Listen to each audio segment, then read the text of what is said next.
धन्यवाद सभी पत्रकार महोदय जो आज रविवार के दिन भी आप लोग यहां उपस्थित हुए हैं। जैसा कि बताया गया, एक अत्यंत ही महत्वपूर्ण प्रेस कॉन्फ्रेंस है। विगत कुछ वर्षों से हम देख रहे हैं कि ऑपोजिशन, खास करके कांग्रेस पार्टी, राजद, आरजेडी इत्यादि जिस प्रकार से झूठे तरीके से, भ्रामक तरीके से संवैधानिक संस्थाओं पर हमला बोल रही है, ये कहीं न कहीं भारत के स्टेचर को कम करने की एक साजिश है, एक कोशिश है। कल भी हमने देखा कि राजद के नेता, आरजेडी के नेता और नेता प्रतिपक्ष बिहार के तेजस्वी यादव ने एक प्रेस कॉन्फ्रेंस किया और प्रेस कॉन्फ्रेंस का मूल उद्देश्य था कि शुक्रवार के दिन, 1 अगस्त के दिन, चुनाव आयोग ने, इलेक्शन कमीशन ने SIR के पश्चात जो बिहार में इलेक्टोरल रोल जारी किया था, उसको लेकर एक भ्रम फैलाने की कोशिश तेजस्वी यादव ने किया। तेजस्वी यादव जी ने कहा कि इस इलेक्टोरल रोल में, जिसे कि चुनाव आयोग ने अभी जारी किया है, मेरा नाम नहीं है और चूंकि मेरा नाम नहीं है, क्या मैं इस बार बिहार के चुनाव में भाग ले पाऊंगा?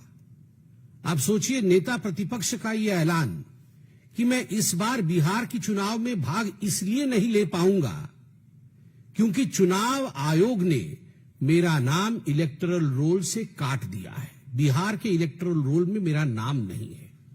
और उस समय उन्होंने अपना मोबाइल चालू किया और इस पूरे विषय को सिद्ध करने के लिए उन्होंने कहा कि मैं अभी आपको अपना एपिक नंबर दूंगा।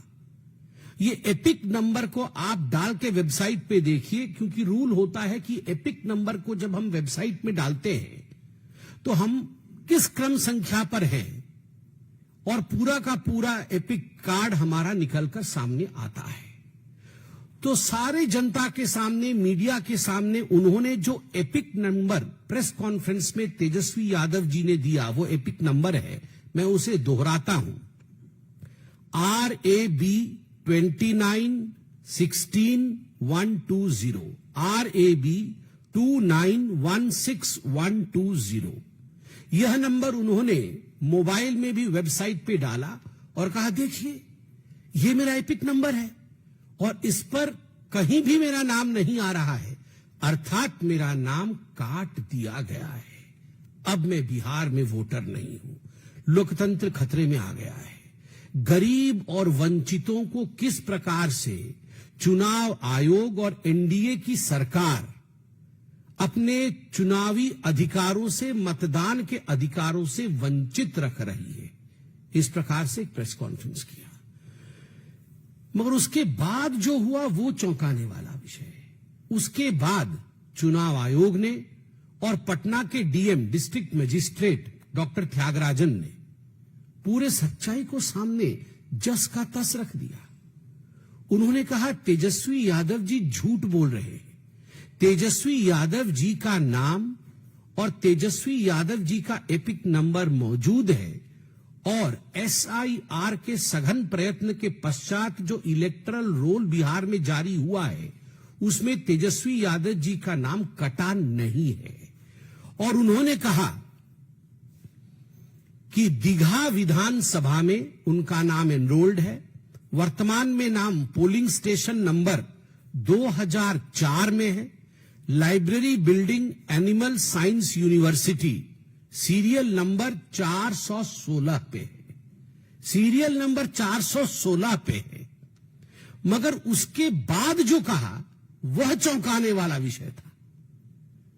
चुनाव आयोग ने कहा, जो एपिक नंबर डालने से तेजस्वी यादव जी का यह पूरा का पूरा पर्ची सामने निकल कर आता है और 416 क्रमांक पे वह वोटर लिस्ट पे मौजूद है, वह एपिक नंबर वही एपिक नंबर है जो उन्होंने 2020 के अपने हलफनामे में, नॉमिनेशन के अपने एफिडेविट में डाला था और उसी एपिक नंबर के आधार पर 2020 का पिछला विधानसभा का चुनाव भी लड़ा था। और वो एपिक नंबर है, मैं पढ़ देता हूं, RAB 0456228, RAB 0456228। ये 2 एपिक नंबर हो गए। एक एपिक नंबर जो तेजस्वी यादव जी ने पढ़ा, मोबाइल से पढ़ा, बकायदा अपने वोटर आईडी कार्ड से पढ़ा, और वो एपिक नंबर है RAB 2916120, और एक चुनाव आयोग ने पढ़ा, और एक पहले तेजस्वी यादव ने अपने ही हलफनामे में भरा हुआ था 2020 में। 2015 से 2025 तक वही उनका एपिक नंबर था, और वो नंबर था RAB 0456228। आप बताइए, ये दो एपिक कार्ड नंबर कैसे हैं तेजस्वी यादव जी के पास? क्या तेजस्वी यादव के पास 2 वोटर आईडी कार्ड थे? क्या तेजस्वी यादव जी के पास, मैं कैमरे में, क्या तेजस्वी यादव जी आपके पास 2 वोटर आईडी कार्ड है? ये जगह कार्ड तो कार्यकर्ता का हाल क्या होगा? सुबह इतनी काली है तो रात का आलम क्या होगा? सर्वोच्च नेता के हैं 2 एपिक कार्ड तो कार्यकर्ता का हाल क्या होगा? क्या इसीलिए ये SIR से डरते हैं? जब इनके सर्वोच्च नेता टीवी पर आकर दिखा रहे हैं कि देखो मेरे 2 एपिक कार्ड नंबर हैं, तो सोचिए RJD के, कांग्रेस के ये तमाम लोग जो आदी हो गए थे बूथ लूटने के, जो तमाम लोग आदी हो गए थे गुंडागर्दी के आधार पर वोट पाने के और चुनाव जीतने के, क्या इन्होंने ये 2 वोटर कार्ड, फर्जी वोटर कार्ड इत्यादि बना करके जो रखा हुआ था, कहीं उनके पूरे खेल पे पानी तो नहीं फिर गया है? आज ये सवाल हिंदुस्तान उनसे पूछता है। अब कुछ तस्वीरों के माध्यम से और हलफनामों के माध्यम से मैं यहां सत्य आपको दिखाने वाला हूं। ये मैं 2 आपको दिखा रहा हूं जो इलेक्टरल रोल में एनरोलमेंट होता है और जिसमें एपिक कार्ड नंबर होता है। ये 2020 का आप इलेक्टोरल रोल बिहार का देख सकते हैं, और 2020 में भी विधानसभा के चुनाव हुए थे। 2020 में भी आपके तेजस्वी यादव जी चुनाव लड़े थे, विधायक बने थे। 2025 का भी आप देख सकते हैं इलेक्टोरल रोल, जिसमें अभी जो जारी हुआ है, दोनों में इस कोने पे आप एपिक कार्ड नंबर देख सकते हैं। आप देखिए 2020 और 2025 का एपिक कार्ड नंबर एक ही है, और वो एपिक कार्ड नंबर जैसे मैंने पढ़ा RAB 0456228। एपिक कार्ड नंबर जो होता है वो 10 डिजिट नंबर होता है, उसमें लेटर्स और नंबर मिलके 10 की संख्या होनी चाहिए। ये 10 की संख्या है। Election photo identity card number epic card होता है, election photo identity card number, और वो नंबर आप दोनों में देख सकते हैं, 20 और 25 में एक ही है। किंतु तेजस्वी यादव जी ने एक नया नंबर अपने ही वोटर कार्ड का दिखाया, और जो दिखाया वह भी हम साथ लेके आए हैं, वह भी आपको अभी हम दिखाने वाले हैं। आप बताइए कि किस प्रकार की धांधली यहां चल रही है। इसके साथ साथ मैं हलफनामा भी पढ़ना चाहूंगा। पहले हलफनामा पढ़ूंगा, फिर आपको ये तस्वीर है, जिस तस्वीर में अलग एपिक नंबर था, जिसका नंबर है RAB 2916120, जो गलत नंबर बताया गया था कल प्रेस कॉन्फ्रेंस में, जो बताया गया था वो वोटर आईडी कार्ड देखिए आप। तो 2 वोटर आईडी कार्ड हैं, एक वोटर आईडी कार्ड जो मैंने आपको दिखाया और वह एपिक कार्ड के साथ यह है, और दूसरा वाला यह है जिसमें दूसरे एपिक कार्ड नंबर का जिक्र कल तेजस्वी जी कर रहे थे। यह है तेजस्वी यादव की हकीकत। इसमें से सच कौन, इसमें से झूठ कौन? तेजस्वी यादव 2 जगह वोट डालते थे, आप सोचिए तो इनके कार्यकर्ता क्या करते होंगे। और ये जो तिलमिलाहट है, ये इसी कारण से तिलमिलाहट है। 2015 और 2020 दोनों के चुनाव के हलफनामे नॉमिनेशन पेपर और एफिडेविट में लेके आया हूं। मैं 2020 को, क्योंकि बहुत कम समय के अंदर हमें इसे समाप्त भी करना है, मैं 2020 का हलफनामा पढ़ देता हूं। आप देख लीजिए अच्छे से, यह हलफनामा है। मैंने इसको दूसरे पेज में अच्छे से टाइप कराया है ताकि मैं बिना चश्मे के भी अच्छे से पढ़ सकूं, इसमें कोई संदेह मत रखिए। ये जो लिखा हुआ है मैं इसको अच्छे से पढ़ सकूं, इसलिए सेकंड पेज में टाइप किया है मैंने बड़े से। 2020 का हलफनामा। मैं विधानसभा के निर्वाचन के लिए 128 राघोपुर विधानसभा निर्वाचन क्षेत्र से अभ्यर्थी के रूप में निम्नलिखित को नाम निर्दिष्ट करता हूं। अभ्यर्थी का नाम तेजस्वी प्रसाद यादव, पिता का नाम लालू प्रसाद, उनका डाक का पता 208 कौटिल्य नगर, एमपी एमएलए कॉलोनी, पोस्ट बीवी कॉलेज, जिला पटना। उसका नाम 181 दीघा सामान्य, ये सीट का नाम है, 181 दीघा सामान्य। विधानसभा निर्वाचन क्षेत्र की निर्वाचक नामावली के भाग संख्या 160 में क्रम संख्या 511 पर प्रविष्ट है। आप देखिए, क्रम संख्या 511 पर भाग संख्या 160 पर प्रविष्ट है। मेरा नाम सुबोध कुमार है, जो मतलब इन्होंने इनका नाम प्रपोज किया है, और उसमें जो क्रम संख्या और इत्यादि मैंने बताया, आप देखिए 511 आप देख सकते हैं, और उसके बाद जो एपिक कार्ड नंबर है वह भी आप देख सकते हैं। एपिक कार्ड नंबर वही है जो चुनाव आयोग ने कहा हलफनामा में उन्होंने भरा हुआ है। बार बार मैं इस एपिक कार्ड नंबर को पढ़ रहा हूं। आप सोचिए, ये 2020 के हलफनामे में तेजस्वी यादव जी ने जो एपिक कार्ड नंबर दिया, कल उन्होंने खुद आकर प्रेस कॉन्फ्रेंस करके उसे नकार दिया कि ये मेरा एपिक कार्ड नंबर नहीं है। तो क्या आपने गलत हलफनामा दिया था? Did you file a wrong nomination paper? Did you lie under oath during filing nomination? Nomination के समय ओथ होता है। क्या आपने वहां झूठ बोला और वहां गलत तथ्य आपने परोसा है? अब दोनों तरफ से ये जो डबल एजेड सोड है, ये इधर से भी गला काट रहा है, उधर से भी गला काट रहा है। आप बोलेंगे ये संख्या ठीक है तो उधर से कट जाएगा कि अरे हलफनामा में झूठ दिया, और इधर से आप बोलेंगे ये गलत है तो फिर गया एटम बम तो फटा ही नहीं। मतलब इधर से भी झूठ, उधर से भी झूठ। अब ये जो इंडिया अलायंस वाले हैं, ये केवल तेजस्वी यादव का विषय नहीं है, ये पूरा संपूर्ण इंडिया अलायंस वाले, इन इंडिया अलायंस वालों का राहुल गांधी और तेजस्वी यादव ये बड़ा देश का सोच रहे हैं। आपको क्या लगता है ये संवैधानिक संस्थाओं को बचाने के लिए आए हैं? कोई संवैधानिक संस्था को बचाने नहीं आया है, कोई भी भारतवर्ष के लिए नहीं आया हुआ है। ये आए हैं कि हमारे परिवारों का क्या होगा। इलेक्शन कमीशन जाए गड्ढे में, चुनाव आयोग जिए या ना जिए, रहे या ना रहे, हमारा परिवार रहना चाहिए, हमार दुई को बबुआ रहना चाहिए। ये सबका यही है। ना तो सोनिया गांधी देश के बारे में सोच रही है, चुनाव आयोग के बारे में सोच रही है, और ना ही लालू प्रसाद जी सोच रहे हैं देश के बारे में। ये सब हमार दुई को बबुआ कैसे ठीक से सेटल हो जाए, ये कैसे सेटल हो जाए, बस उसी की लड़ाई चल रही है। और ये राहुल गांधी कह रहे थे मैं एटम बॉम्ब फोड़ूंगा, शायद यही था एटम बॉम्ब उनका।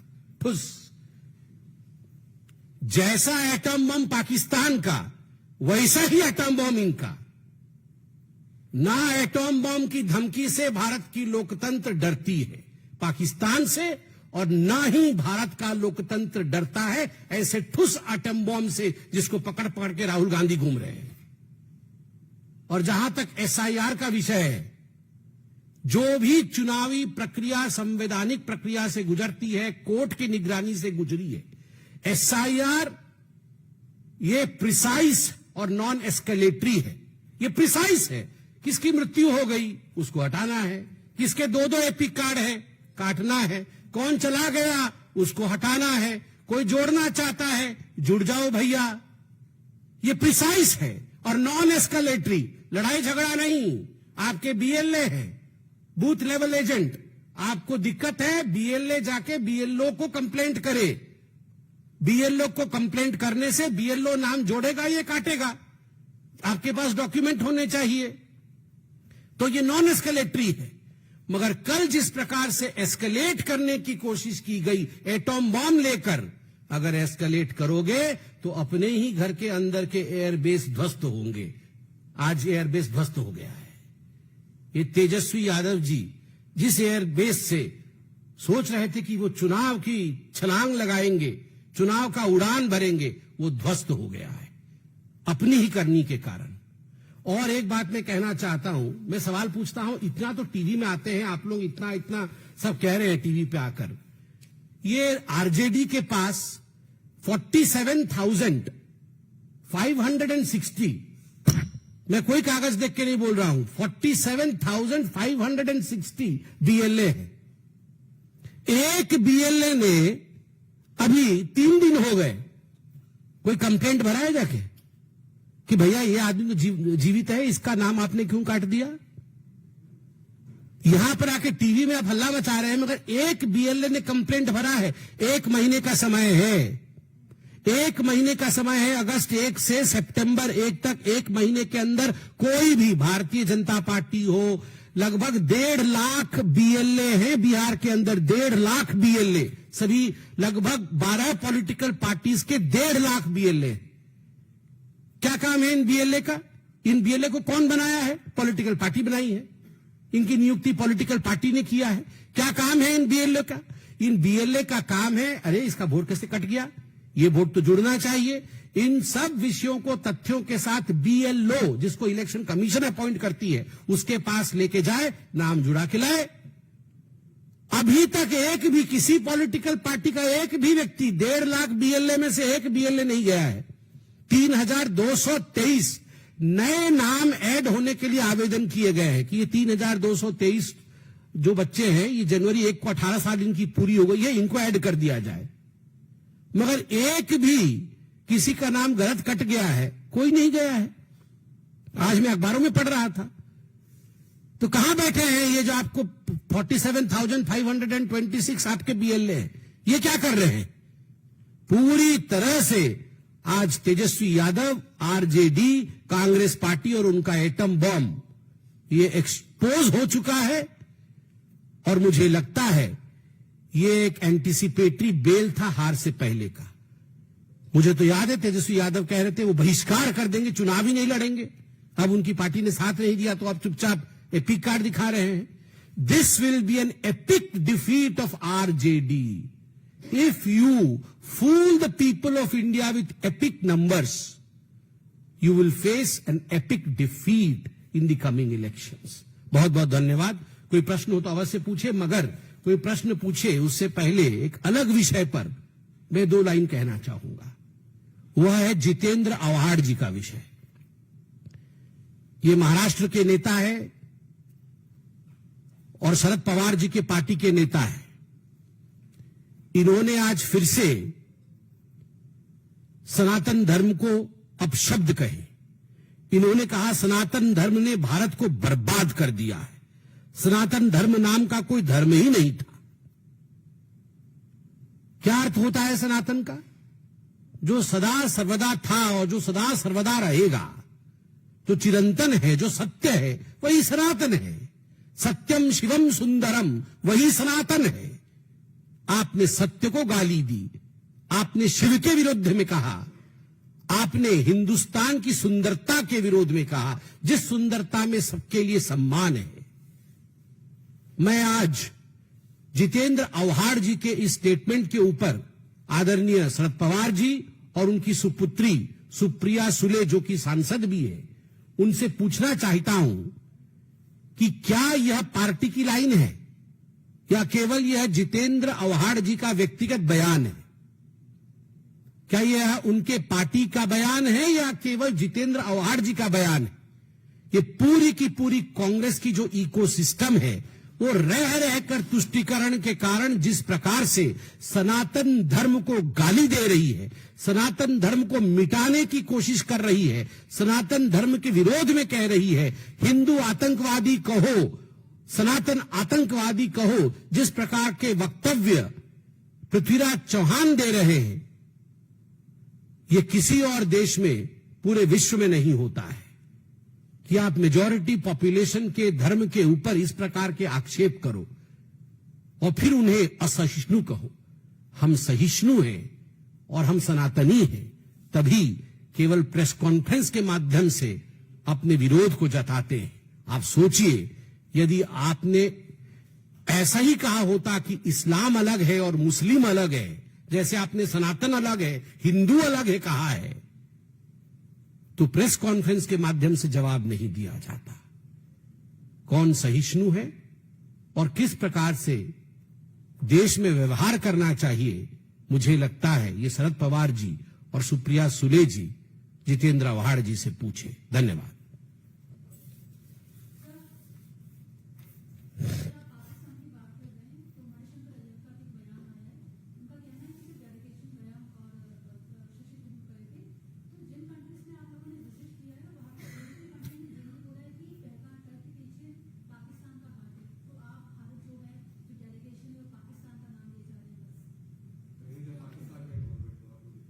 क्या बोल रहे हैं? पाकिस्तान के इन्वॉल्वमेंट ने कहा कि हो रहा है कि दुनिया भर का कोई देश तो नहीं रहा है। अच्छा, तो इसमें कोई नई बात नहीं है। मणिशंकर अय्यर जी पूछ रहे हैं कि पाकिस्तान का इन्वॉल्वमेंट पहलगाम में प्रूव नहीं हो रहा है, तो आज के अखबारें पढ़ें।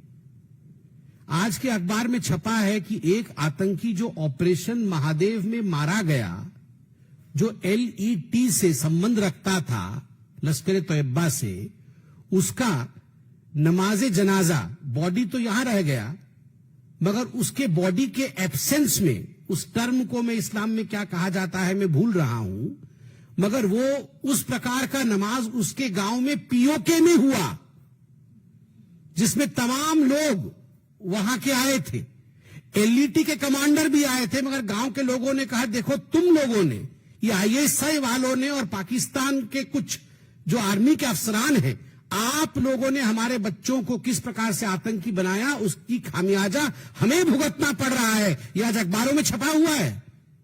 ये मणिशंकर अय्यर तो सुबह सुबह अखबार पढ़ते ही हैं, मगर मणिशंकर अय्यर जी की आदत है कि ये पाकिस्तान के पक्ष में बोलेंगे ही बोलेंगे, बोलेंगे ही बोलेंगे। हमें मोदी को हटाना है। पाकिस्तान में जाके किसने बोला था?